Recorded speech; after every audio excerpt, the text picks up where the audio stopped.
Okay, day one summary. This is about 5-6 hours worth of building. I kind of skipped over, skipped over the road wheel assembly. I wanted to paint the inner road wheels first so I don't have to worry about any gray plastic showing through after the build. But I've got the suspension done, and it is indeed somewhat workable. Just kind of rattle a little bit. Not a big deal. The shock mounts are quite nice.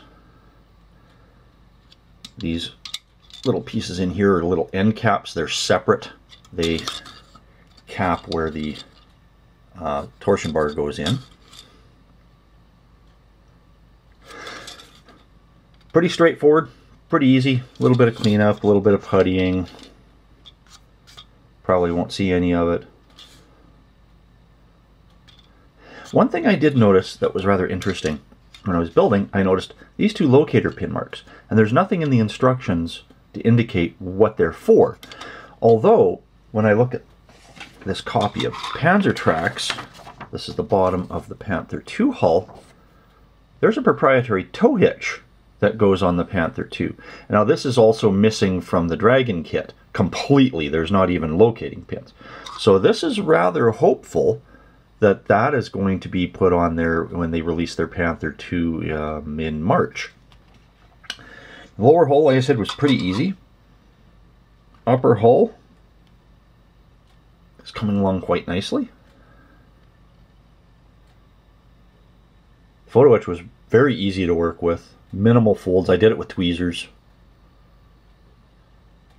And as I suspected, the track hangers are rather clunky, and if I can spin this around with it, nothing falling off. They are actually a little too short. They should actually stick out a little bit further, so there would be a hole drilled in for retaining pins so they didn't fall off in transport or combat.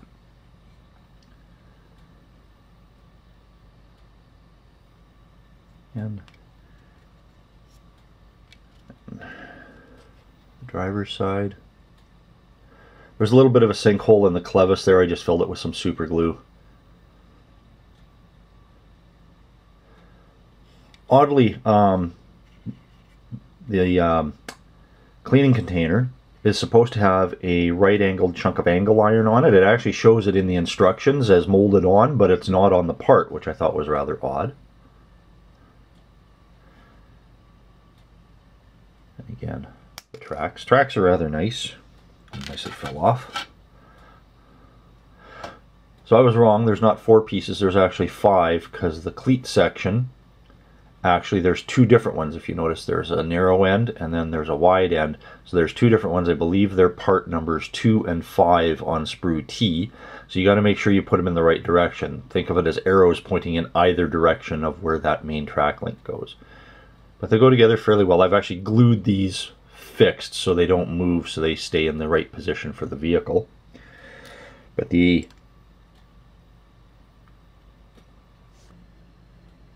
okay, had to do a quick little repositioning here so you can see what's going on. So this is the track frame, assembly frame you get. So what you have to do is take these intermediate links, and they are, as you can see, they do have a kind of a form on one side and then they're flat on the other. I got the camera really close, I couldn't zoom in very well. So you got to make sure that that curved section faces up or out. And the idea is you want to have as many of these assembled like this as much as you can. There was a single link kicking around here somewhere. Apparently I breathed a little too hard and it wandered off. There's plenty in the kit though. And then you have to take your end pieces. And this particular one would go here. Oh, there's that single link, it was hiding. And this link would go here. They're not that difficult to do. They're not staying in place because I didn't put any glue in.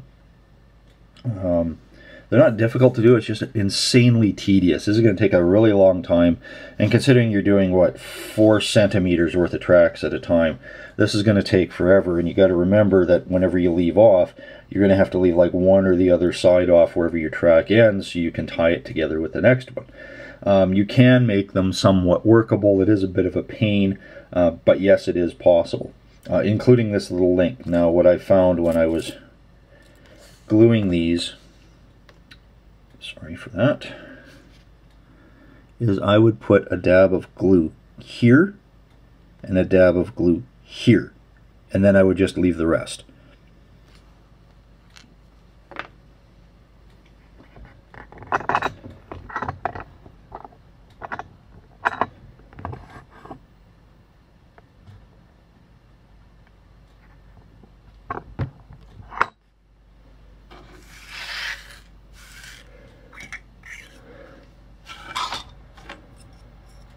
Okay, the rear plate. Rear plate's pretty good. The jack was a multi-piece affair. Looks pretty decent. The hatch is actually posable. I glued it shut. I did do the interior. I didn't bother doing much for cleanup. Actually, the upper hull, the hatch actually does the same thing.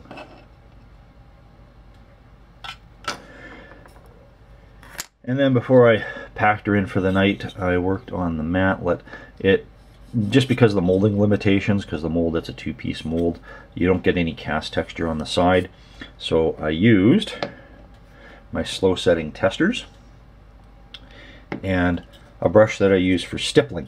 It's a very short bristled brush that seems to have wandered off all of a sudden. It's not my brush bin. But it's the bristles are like maybe that long, and you just paint on some glue, let it sit for about 2 minutes or so until it softens the plastic, and then just kind of stipple it, and you can see it gives it the kind of blends it in really nice. I had to do the same thing for the mantlet itself. The sides are smooth, like there's the bottom. I didn't do the bottom at all, so it looked just like that. Gun barrel turned out okay. Does have a bit of a mold seam. I did put some putty and a little bit of glue to thin it down so it got into any little nook and cranny that's in there. And what I didn't realize when it was on the sprue is it's actually hollow.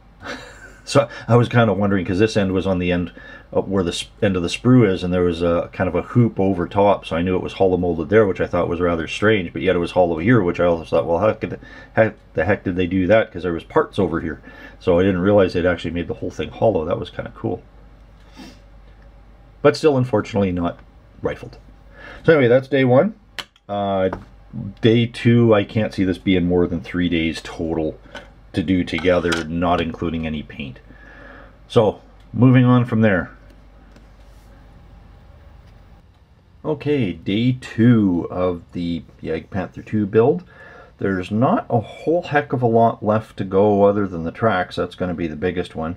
There is the commander's hatch to do. That's kind of sitting off to the side. There's a couple of ejection pin marks I had to putty and let seal up. I still have to do the travel lock, the fenders, and I'm waiting for the wheels to dry.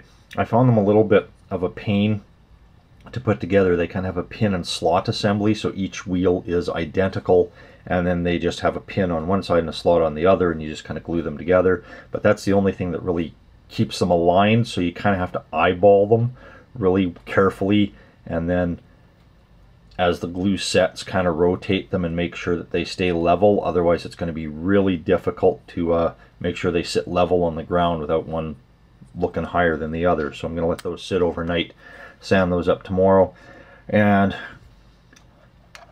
other than that, there's just lots and lots and lots and lots and lots of cleanup for the tracks before I can get all of them assembled. The main and intermediate links have 2 spots each where they were attached that have to be cleaned up. The cleats all have 1 spot each, and the small single links, the end links, have 2 spots each that all have to be cleaned up before they can be assembled. Lots of fun. That's probably going to take a day or 2 just to get that done. But otherwise, it's looking good. Like I said, the photo etch looks okay. The little fan that they have to go in underneath there, you're not going to see that on the bottom. I'm going to glue it in anyway. I've got it kind of sitting to paint on a stick. But you won't be able to see it. The whole superstructure isn't glued together yet. But that's it for now, and I'll see you in a day or 2 once I get all of these things cleaned up and have the whole kit, the assembly all finished, and then we'll go on to painting. See you in a bit. Okay, I wanted to show you a little bit about how the tracks go together, and you can see all the different components that you need. This is my track jig. The one in the kit is just way too small, and the height of the edges actually slows down the whole process, so I switched to my regular track assembly jig. So you have your 2 main links, you have your intermediate link, you have your single little swing link, and then you have your 2 cleat sections, which are opposites. They're mirror images of each other, so you got to watch where you put them. So you got to very carefully take your intermediate link, make sure it sits in there nice. The end link, if you can see, actually has a profile to it. You want the rounded part to go up or out. The flat parts always go to the inside. And likewise with these intermediate links, there is a rounded side and a flat side. So the rounded side goes up or out. Now once you get those in place, I'm using MEK in a Tammy extra thin bottle, but extra thin works just fine. I'll put a little dab there, little dab there. Grab the appropriate cleat, put a dab of glue on the appropriate edges,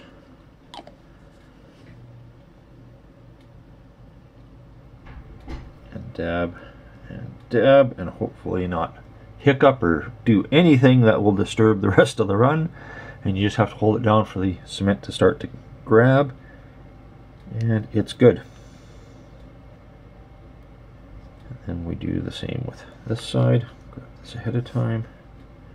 Quick dab, good dab. Don't worry if you get a little bit too much on there. I've done that on a few links and they seem to work just fine. Goes down, that one goes down.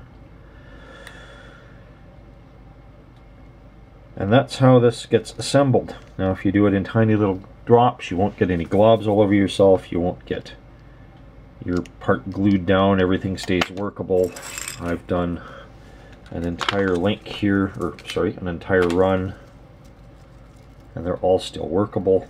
And this was done with the short kit setup. This was a run that I did with my setup. That's the whole run rather than 11. I got 30 in there.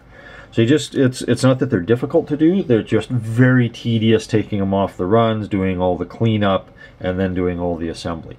And you know, you can use that one, it just takes you that much longer and it's that much more tedious, especially since you can inadvertently glue, you'll see with me, inadvertently glue sections of the track to your jig, which does not work out very well. I much prefer this rig, but like I said, this will work, you just have to be more careful with it. Okay, moving on. Okay, so the build is effectively done. Went together quite well. Suspension still works. I haven't mounted the tow cables because they like to spring off, and they'll be a lot easier to weather and paint before I put them on and then just glue them into place later on. But everything went together pretty well. There was a bit of a seam down here, very easy to clean up, very little putty. Same with the back, a little bit of a seam across. This side was a little worse than that, but it was very easy to clean up. The worst parts to deal with were probably these handles. The sprue attachment points make them very fragile in the middle, and I still have to do a little bit of puttying in the mount holes, because the mount holes are just a little bit bigger than the part and it's pretty visible. So a little bit of liquefied putty on a paintbrush and just dab it in, and once it dries it'll be fine. One thing I did note, and I posted this on some of the Facebook pages and some of the forums, there's no exhaust. I thought that was kind of weird. I was looking through the instructions and I was like, well, what the heck, where's the exhaust on this thing? So there's not even like a locator mark or anything. It was like it was totally missed by Amusing Hobby. So good one, guys. You know, great kit and all, but a swing and a miss for missing out on that. Lovely little jack in the back. Some nice interior detail with the hatches. And then we come around to the other side and I have the side skirts mounted. Now I'm putting the mesh ones on. The box art shows the mesh, but they're not mentioned anywhere in the instructions. And you do have to cut holes for the mesh for the mounting points to go in. Pretty easy. I just held them up and marked it with a magic marker, and then just used the holes in the other side skirts to kind of figure out, okay, how big do I have to make, you know, how much of the mesh do I have to cut out. It looked really good. I might actually tuck an exhaust in down here somewhere, because I figured that's kind of why these would be there in the first place, is, you know, have an exhaust on either side. But otherwise the kit's going to be scratched or completely out of the box, other than I'll put those in. And I had to replace this piece here. This is what the lock for the travel lock goes into, the simulated chain that would wrap around the barrel. And the piece broke when I tried to take it off the sprue and launched itself into oblivion in the shop here. So that worked out really well. I'm really pleased. Looking really forward to their Panther II. The tracks, all the tracks are done. I did manage to make them all still workable. There's a few stiff links. They are a real pain in the butt to put together. I really did not like using this jig. It's just barely big enough to hold the tracks, like so. So it's really easy to get glue on either side. And I'll show you here in a sec. Get this out. On the side and inside, I actually glued a link in there. And when using Tamiya Extra Thin, or like I use MEK, that stuff kicks really fast. So I ended up using my little track assembly jig that I got from these guys. I have a video on the review for that. Or you could make your own. So now all we got left to do is paint and weather. So I'll see you guys in a couple of days, and we'll have that hopefully all finished, and I'm going to work on a simple diorama mount. Just some simple groundwork, maybe a tree. But otherwise, like I said, other than that one manufactured piece, and I'll throw in some piping for some exhausts, this puppy's out of the box and she's pretty much done. So I'll see you in a couple of days. So that concludes the build review. Pros and cons of the kit. Well, it is obviously a very unusual subject. It's the first Panther II kit we've had since 1994, and there's two more coming. This is the first one that we've ever had as a tank destroyer version, real or not. The engineering overall was quite good, not quite Tamiya fitting, but pretty close. It was really nice that they have quite a bit of interior detailing on all the hatches, even though the rear hatches do have some knockout pin marks, fairly easily done. And having a working suspension and workable tracks is a plus for those who wish to pose their vehicles in a finished or in a diorama. Cons. I found there were some sections of the instructions that were a little confusing. There were some steps that showed items installed that you hadn't actually installed yet, only to show them being installed a step or two later. The track jig itself, I think, was really, it's too short in my opinion, and having those outer edges are a real problem. When I was putting the tracks on the kit, the one side that I had done with the Amusing Hobby jig, they fell apart into multiple pieces. I had a lot of problems putting that one on. The run that I had done with my track jig, I didn't have any problems with, other than the final link. Putting everything together was a bit of a pain, but that's kind of to be expected with the track design. Something else I noticed in construction that I hadn't mentioned is the actual trunnion for the barrel. It does work, but it's kind of sprung loaded. There's no real way to pose it as it's molded, and that's because instead of a round peg, it's actually like an octagonal jagged design. I don't know if they thought it would be, you could just kind of pick it up, lift it and it would notch into position and stay there or not, but it just kind of like spring loads. So I could have fixed that easily, but in the static position that I have with the barrel straight forward, it was fine. And the last thing that I found was the tow cable mounts on the front were too short. The cables barely hang on. You got to put a fair chunk of super glue on and hold it in, and put accelerator on, and cross your fingers if they're not going to come flying off. Once they're on, and it looks good.